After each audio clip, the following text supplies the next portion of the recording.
Art is an essentially anarchistic enterprise. Theoretical anarchism is more humanitarian and more likely to encourage progress than its law and order alternatives. The following essay is written in the conviction that anarchism, while perhaps not the most attractive political philosophy, is certainly excellent medicine for epistemology and for the philosophy of art. The reason is not difficult to find. History generally, and the history of revolution in particular, is always richer in content, more varied, more many-sided, more lively and subtle than even the best historian and the best methodologist can imagine. History is full of accidents and conjunctures and curious juxtapositions of events, and demonstrates to us the complexity of human change and the unpredictable character of the ultimate consequences of any given act or decision of men. Are we really to believe the naive and simple-minded rules, which methodologists take as their guide, are capable of accounting for such a maze of interactions?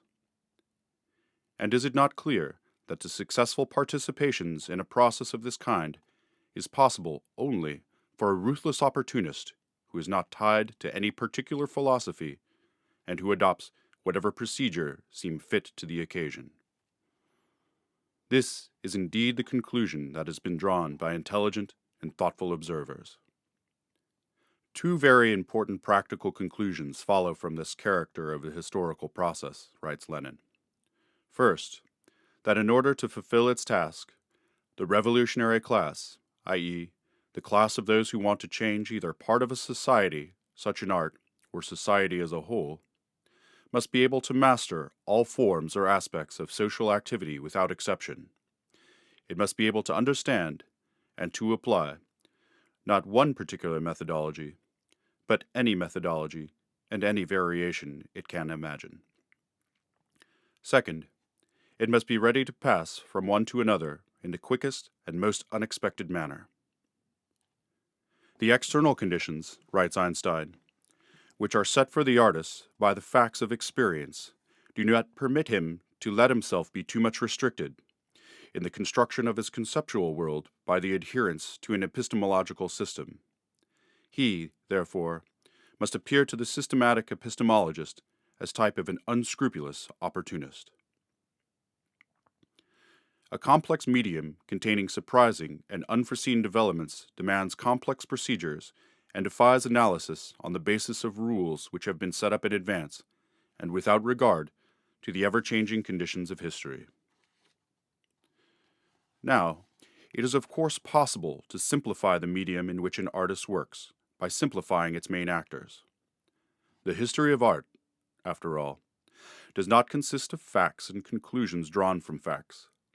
It also contains ideas, interpretations of facts, problems created by conflicting interpretations, mistakes, and so on. On closer analysis, we find that art knows no bare facts at all, but that the facts that enter our knowledge are already viewed in a certain way and are therefore essentially ideational. This being the case, the history of art will be as complex, chaotic, full of mistakes, and as entertaining as the ideas it contains. And these ideas, in turn, will be as complex, chaotic, full of mistakes, and entertaining as are the minds of those who invented them. Conversely, a little brainwashing will go a long way in making the history of art duller, simpler, more uniform, more objective, and more easily accessible to treatment by strict and unchangeable rules. Art education, as we know it today, has precisely this aim. It simplifies art by simplifying its participants. First, a domain of research is defined.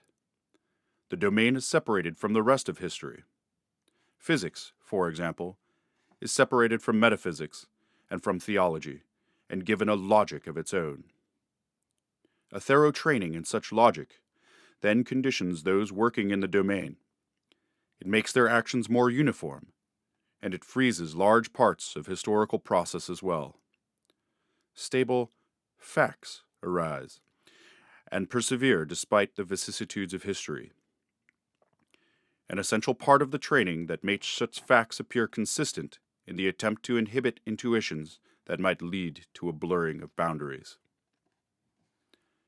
A person's religion, for example, or his metaphysics, or his sense of humor, his natural sense of humor, and not the inbred and always rather nasty kind of jocularity one finds in specialized professions, must not have the slightest connection with his artistic activity.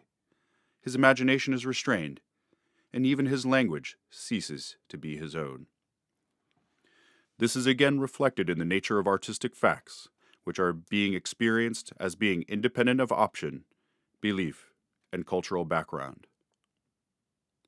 Is it thus possible to create a tradition that is held together by strict rules, and that is also successful to some extent? But is it desirable to such a tradition to the exclusion of everything else? Should we transfer it to the sole rights for dealing in knowledge, so that any result that has been obtained by other methods is at once ruled out of court? And did artists in this narrow way? There are questions I intend to ask in the present essay, and to the questions my answer will be a firm and resounding